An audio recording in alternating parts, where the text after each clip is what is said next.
তো হ্যালো বন্ধুরা, আমি আজকে আপনাদেরকে একটা খুব গুরুত্বপূর্ণ জায়গা ভ্রমণ করাতে নিয়ে এসেছি।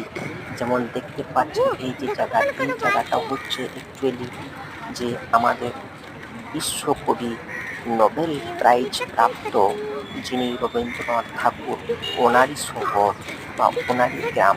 তো সেই রেল স্টেশনটা এখন এতটাই ঝাঁচকচকে যেটা আপনি দেখলে হতবাক হয়ে যাবেন।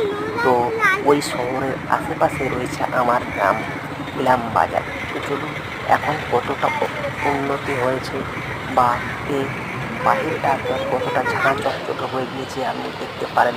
আর আমি সেই ছোট্ট মেয়েটাকে নিয়ে একটু এই রেল স্টেশন পরিদর্শন করতে এসেছি। তো চলুন, এখানে প্রথমে ঢুকতেই কিন্তু ব্যাগ চেকিং করা মেশিন রয়েছে। আপনার অপদার্থ জিনিস থাকে বা কোনো লোহার জিনিস থাকে তাহলে অবশ্যই আগে বের করে নেবেন, তার কারণে এই মেশিনে ধরা পড়লে আপনার ফাইন হতে পারে।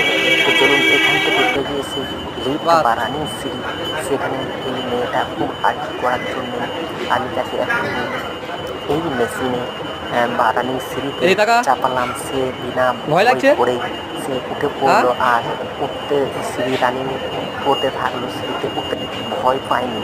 এমনকি এই রানিং সিঁড়িতে আমি যখন প্রথমবার দিল্লিতে ওঠার সময় খুব ভয় পেয়েছিলাম, ৩-৪ বার যাও ট্রাই পাটা করার পর নামিয়ে দাও, চাপতে বাড়ি গেছিলাম, দিবা। কিন্তু আমার মেয়ে এতই পারলা সাহসী বাড়ি যে দাও, বাড়ি দাও। একটাই করে সে বাস। চেপে দিয়েছে।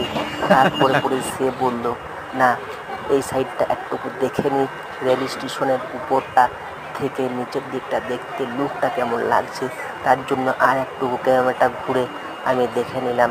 তো চলুন যাক, ভিড় দেখে আমি দেখালাম ভারতবর্ষে বোলপুর শান্তিনিকেতন রবীন্দ্রনাথ ঠাকুরের নোবেল জয়ী ওনারই শহরের